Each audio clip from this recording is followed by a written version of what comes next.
22 matches, 1 goal, 0 assists in La Liga. Let's be honest. Is that really enough to call yourself the new Pele? Yes, that's his stat line for the 2024 to 2025 season. But guess what? This season is even worse. 0 minutes played in all competition. And yet, just a few years ago, the world crowned Endrik as Brazil's next king. At 16, he was unstoppable, scoring, dancing past defenders, driving scouts crazy, and joining Real Madrid under expectations the size of a nuclear blast. But today, he's vanished. No one talks about him anymore. Even Madrid fans have already found a new favorite, Mastantuono. Before Europe began whispering his name, Brazil was already shouting it to the world.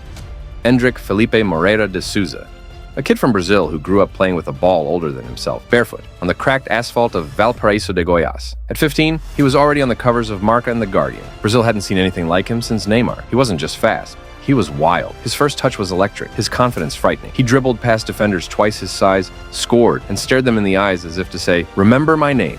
A few months later, every scout in Europe was calling. Barcelona, PSG, Chelsea. But Real Madrid didn't just call, they took him.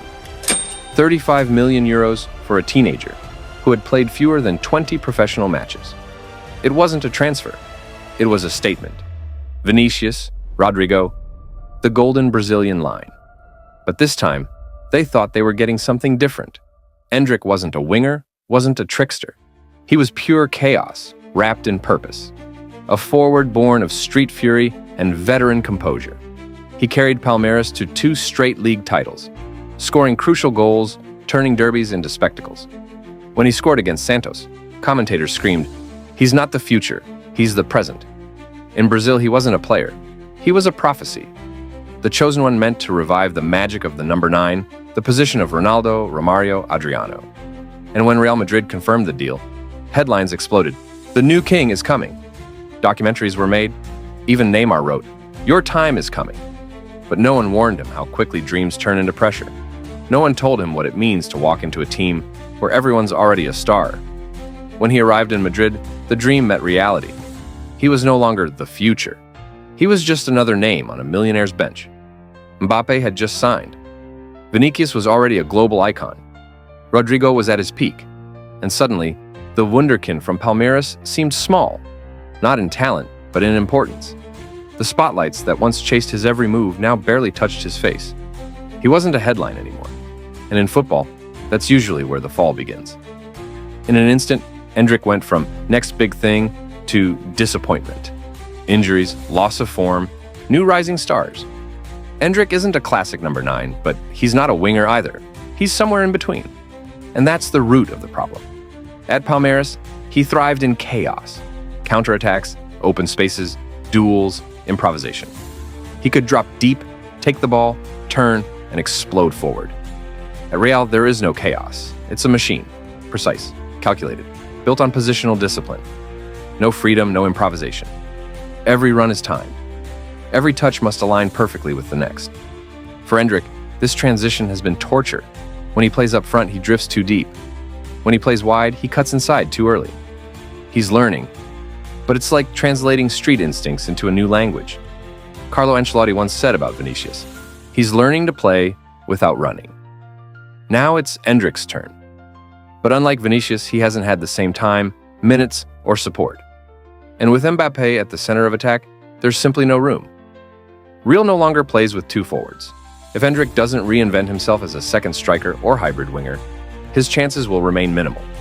When a young player doesn't understand who he is, he starts losing what makes him special. Confidence, spontaneity, joy. And that's exactly what Endrik is fighting for right now. He's 19. And he's already endured more pressure than many do in their whole careers. When the goals stopped and the minutes disappeared, the tone changed. Overrated. Another Rainier. Finished before he even began. The same people who once praised every touch now dissect his fall live on TV. And when you're 19, living alone in a foreign country, surrounded by megastars, barely speaking the language, the silence gets deafening. He once said he often misses home, that sometimes at night he replays old Palmeiras clips just to remember who he was. He calls his parents constantly, even flew his childhood coach to Madrid once, just to feel grounded again. But Madrid is not a place for reflection. It's not a place for dreaming. It's a place for survival. Every morning he wakes up and sees Mastantuono smiling on magazine covers. Mbappe scores again. Fans ask why he's still not starting. Teammates say he's quiet, respectful, keeps to himself in training. But that spark, that wild energy that once made him unstoppable, seems gone. You can see it in his movement, in how he hesitates for a second before pressing, in how his celebrations have become subdued. Not because he's lost his talent, but because he carries the invisible weight of expectation, the kind that breaks even the strongest. Endrik's battle isn't against defenders, it's against doubt, against the voice in his head whispering, maybe they're right. But here's what matters. If his journey has taught us anything, it's that belief isn't permanent. It's something you fight for every day. Today's Real Madrid under Xabi Alonso plays a controlled positional style, a mix of Guardiola's precision and Zidane's smoothness. It's beautiful, but it's ruthless to young players, still adjusting to Europe's tempo. Madrid now dominates possession in almost every match. The tempo is slower, the space is tighter. For a player raised in chaos, modern Madrid feels like a cage. At Palmeiras, he thrived on long passes, explosive counters, open duels.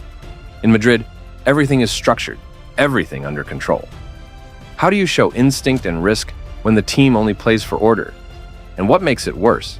He sees Mastantuono, another South American prodigy, adapting faster. The Argentine gets more minutes, more freedom. He's younger and already scored in La Liga. The light that once shone on Endrik now shines on someone else, and the longer he sits on the bench, the harder it is to remember why he was signed at all. If this story sounds familiar, it's because it is. Brazilian football is full of young geniuses who burned bright and faded. Alexandre Pato, Robinho, Renier, Vitor Roque, all had talent. None survived the leap from potential to expectation. But there's another side to it. Vinicius Jr., in his first year at Real, was called a clown. Fans mocked his finishing. Critics said he'd never make it. Even Benzema once said, "He's playing against us." Now, he's one of the best in the world. The difference wasn't talent, it was time, patience, support. Endrik doesn't need saving. He just needs time. Time to find his rhythm again.